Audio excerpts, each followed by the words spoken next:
know how I feel about my town. Kelly Mims was in my youth group at church, and he's an outgrown man, and I love this man, and I'm just really proud of what he's become, and he's a great friend of mine, a great friend of our family, and I just want to give you Kelly Mims and let him speak with you for a few minutes, but it says North Mississippi, but it's really plain. Thank you, Brother Bill. Thank you, Gloria, for allowing me the opportunity to speak. Judge Barnes, I appreciate the opportunity to be with you on the trail. I'm running for the Mississippi Court of Appeals, and Judge Barnes and I, we're restricted to talking a lot about how we would rule or vote or anything like that. So I'm just going to tell you a little bit about myself. I am married with children. I make my home in southwest Lee County. I see a lot of the mayors that I've known for years down in that part of the world, and I've got to meet a lot of the others the last few weeks, and I appreciate what you do. I'm married. I have 3 children of my own, and I also have a foster child that is living with us. I serve as a Lee County public defender, and I've served my country for 21 years in the United States military. And I want to tell you a story that sort of goes to your service of what you do. I had the honor in 2005 of serving in Operation Iraqi Freedom. And while I was there, I had the privilege of being there for their first 3 elections that they ever held in Iraq for their young democracy. I was down. I guess the Lieutenant Commander saw me, I'm an attorney.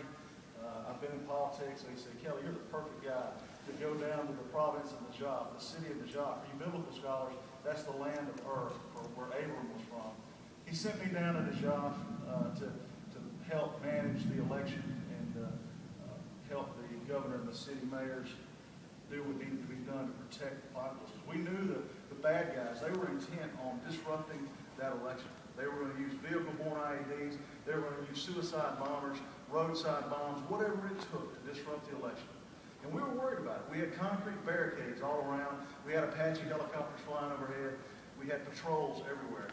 And I was sitting with the mayor of that city, and we were wondering, will people show up? With certain death facing those voters, would they show up to vote? And you know what happened? They showed up. Not only did they show up, but they brought their grandparents with them. They brought their sisters and their brothers and their wives and their children. They brought their entire families, generations, showed up, and they voted in that election. They dipped their finger in that ink, and they held it up to show that they participated in that democracy. And it made me proud of what we have here in the United States. Our founding fathers, God-inspired, who delivered to us this form of government that we have now. It made me proud. It made me proud that I've defended the Constitution of the United States as an officer in the military for the last 21 years. And I will continue to defend that Constitution as the state Constitution, as I've sworn to do over the last 20 years. I want you to know that my law partner is mayor of a small town called Sherman. Hopefully Toyota will make it a little bigger one day. And I asked Ben, I said, Mayor Logan, I said, what are you going to do in your new kingdom up there in Toyota? And he said, well, we don't call them kingdoms in Japan, we call them empires. So he joked about hopefully, the Lord willing, that the prosperity that we'll have in North Mississippi thanks to the work of people like Randy Kelly and all the boards and supervisors and all the others around here. I won't take up any more of your time. I just want to say that what you do is important. And guys, the hardest thing that Judge Barnes and I are going to have over the next few months is getting people to recognize that there is another election below the congressional race. Right below Nunley and Childers will be Judge Barnes and Kelly Mims. And I hope that you'll remember to research us at kellymims.com, learn about us both, and hopefully tell some friends and family to vote for Kelly Mims on November 2nd. Thank you, and God bless.